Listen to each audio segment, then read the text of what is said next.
Hello class, we are back on section 4.2.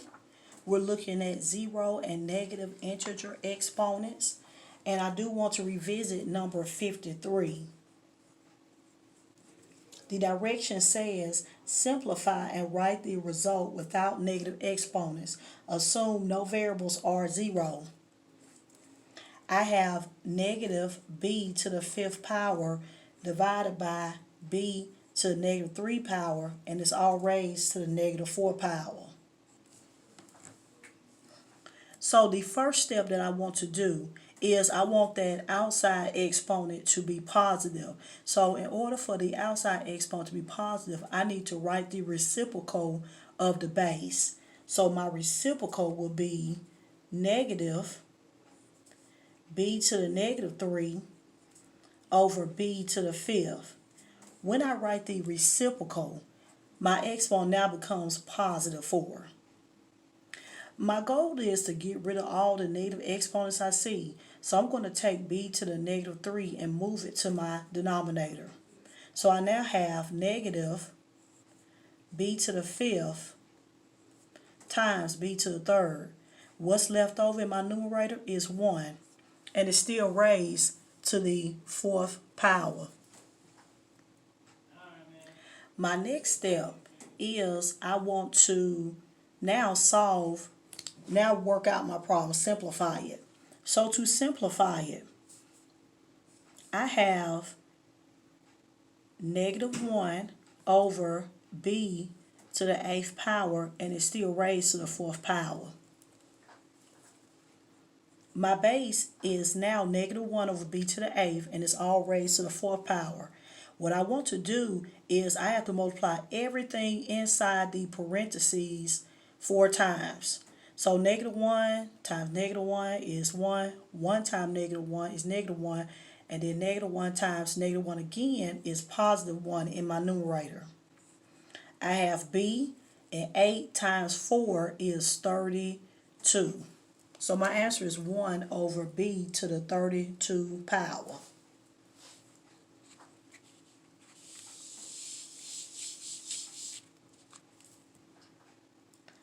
Look at some of the additional practice. I want to look at 101.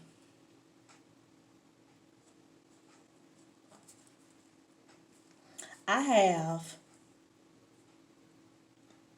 18 a squared b to the third c to the negative 4 over 3a to the negative 1 b to the second c, and it's all raised to the negative 3 power. Now, to make my outside exponent positive, I need to write the reciprocal of the base. So if I write the reciprocal of the base, it is going to be 3a to the negative 1 b to the second c divided by 18 a squared b to the third c to the negative 4. When I write the reciprocal, that outside exponent becomes positive 3. Inside my parentheses, I do want to simplify some things. So let's look at what we can break down a little more. 3 and 18, I can simplify by 3. They're both divisible by 3. So 3 goes into 3 one time. And 3 goes into 18 6 times. I have a squared in my denominator, and I'm going to move a to the 1 in my denominator also, so it can be positive. My b's, they're both positive, so I'm going to keep them where they're at.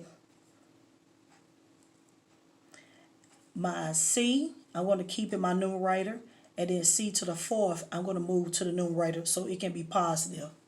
And everything is still raised to the 3rd power. Now, I'm going to continue combining my like terms in my parentheses. I do not need to see that 1. It's not that important. But I do want to combine some other things. Let's start with my a. We're going to keep it in alphabetical order. Write the 6 down. Understood to be a 1 in my numerator. A, 2 plus 1 is A to the third. Okay, let's go to B. Look at my B's. 3 minus 2 is 1, so I put B in my denominator. And then C, I'm going across. When multiplying, add the exponents. So understood 1 plus 4 is C to the 5th power. And everything is still raised to the 3rd power. So what this tells me is I write everything in my parentheses out 3 times. But if we remember our rule from our previous section, when a power is raised to a power, you multiply the powers. I have C. 5 times 3 is 15. Now go to your denominator. 6 times 6 is 36, and 36 times 6 is 216. I have A. 3 times 3 is 9. I have B. 1 times 3 is 3. And that's my answer. Let's talk about our rules again. When multiplying, add the exponents. When dividing, subtract the exponents. When a power is raised to a power, multiply the powers. When a base is raised to a 0 power, it equals 1. When I have a base with a negative exponent, move it across the fraction bar. And then when the entire base is raised to a negative exponent, just write the reciprocal, just like I did on 101. Those are the rules that you need to know for now, dealing with properties of exponents. So those are very important rules. Go on to section 4.3, which talks about scientific notation. I'm on page 245 looking at the definition of scientific notation. It says a number is written in scientific notation if it is written as a product of a number between 1, including 1, and 10. So my product needs to be, it needs to be written as 1 or greater less than 10, and the integer power of 10.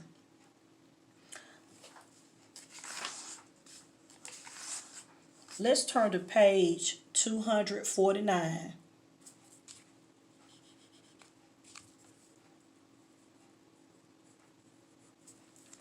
And let's look at number 15. 15 says, write each number as in scientific notation. For number 15, I have 450,000. I want my coefficient to be 1 or greater less than 10. When you look at this whole number, where is your decimal understood to be located? My decimal is understood to be behind the whole number. I want to move my decimal to where the number will be 1 or greater less than 10. If I move my decimal here, I'm now at 45,000. That doesn't work. If I move my decimal here, I'm now at 4,500. If I move it here, I'm at 450. If I move it there, I'm at 45. And if I move it here, I'm at 4.5. So my coefficient of 4.5, if I look at this number is 1 or greater less than 10. So it's in between that 1 and that 10. So that number works. Times my base is going to be 10. Now you want to say, how many times did I move my decimal? Well, my decimal was originally here, and I moved it 1, 2, 3, 4, 5 times. So it's 4.5 times 10 to the 5th power.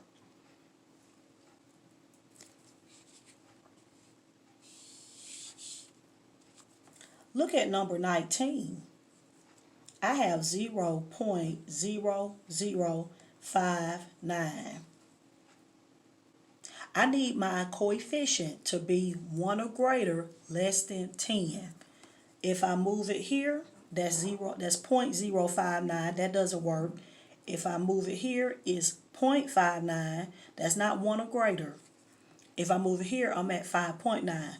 That is 1 or greater less than 10. So again, I want whatever my number is, I want it to be It has to be greater than or equal to 1, less than 10. I want it to look like that.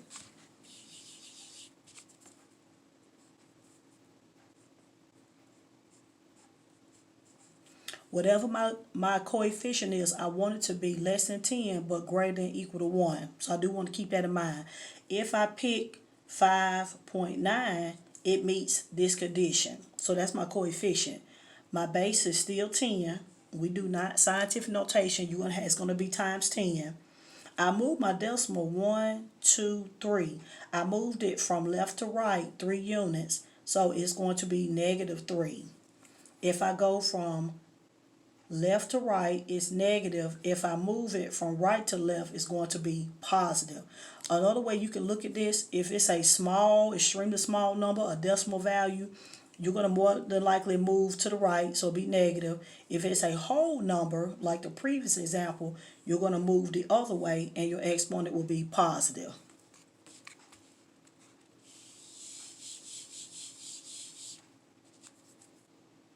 Number 29. It says, write each number in standard notation. So 29, I have 8.12 times 10 to the 5 power. Now right here, I want to move my decimal 5 units to the right. So if I see positive 5, I'm going to move that decimal from scientific to standard notation. If I see positive 5, I move my decimal to the right. So I have 8.12. I move it 1, 2, 3, 4, 5. Wherever you see blanks, that's where you put your zeros. So I have 8, 1, 2, and I have 3 zeros behind that. So my answer is 812,000. That would be my answer.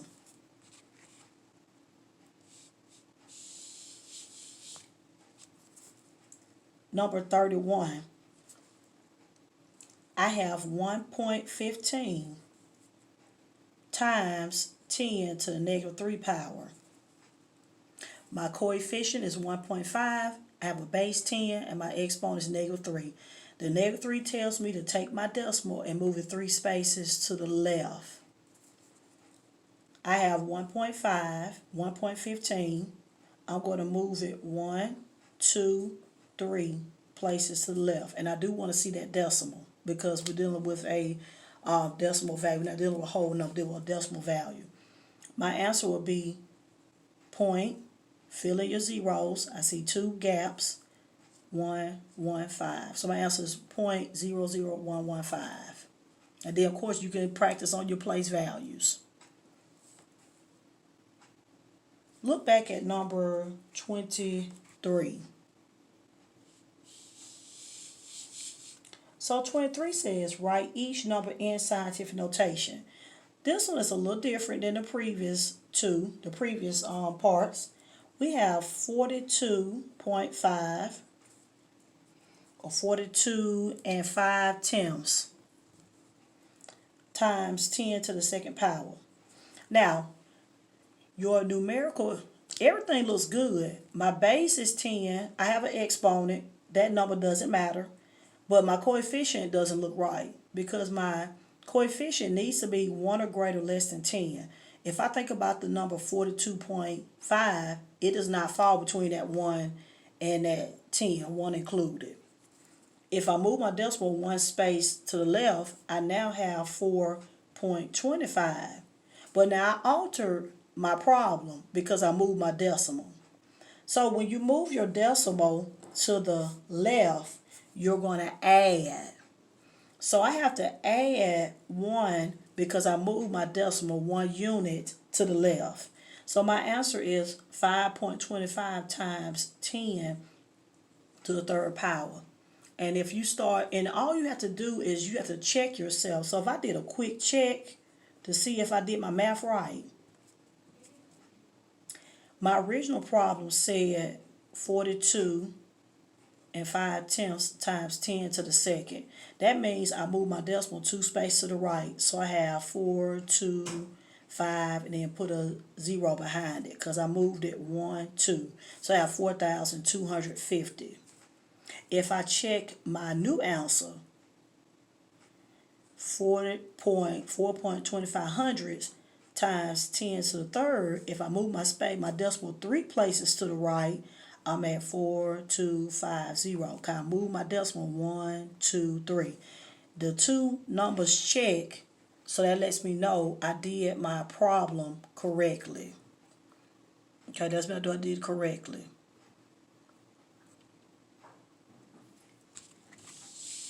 Let's look at one more example.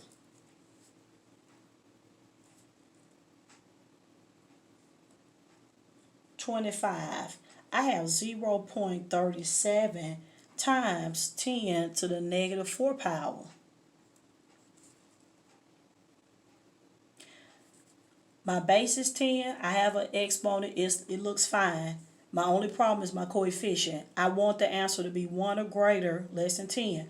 0.37 or 37 hundredths does not work. So I need to fix that. I'm going to move my decimal 1 place to the right. And if I look at 3.7, that number is 1 or greater, less than 10. So basically it's between 1 and 10. If it's between 1 and 10, or if it's 1 or between 1 and 10, it's good. But again, I altered the problem. So I have to change my exponent because I moved my decimal. If I move from left to right, I have to subtract. So since I moved to the right, I have to subtract.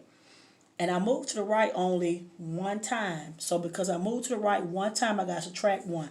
If I move my decimal 2 times, I would have subtract 2. If I move my decimal 3 times, I would subtract 3. So however many times you move that decimal is what you have to add or subtract to that exponent. I have 3.7 times 10. You have to remember your rules for adding and subtracting real numbers. The rule is that when the signs are the same, you add the number and keep the sign. So my answer is 3.7 times 10 to the negative 5. Okay? So if there are any questions or concerns, please let me know. We have looked at the first few sections of chapter 4. Very important that you study these sections. And if you have any questions or concerns, again, let me know.